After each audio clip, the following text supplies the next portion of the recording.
How to play Fivem with GTA 5 Enhanced. In this video, I'm going to show you one specific trick or technique for you to be able to play Fivem with your GTA 5 Enhanced exe file. It's very simple. So the very first thing that you want to have to do is to go into your library and locate the main location of your GTA 5 Enhanced exe file. In my case, I have it on my this PC and local disk E, and there you have it.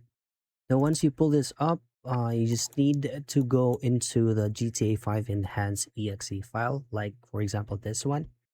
And then what you want to do is to right click and choose on rename. Now you have to rename it as what is showing on your screen right now. It should be only GTA 5 alone, and hit on enter.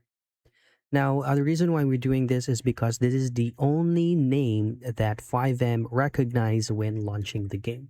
So it should most probably work all the time.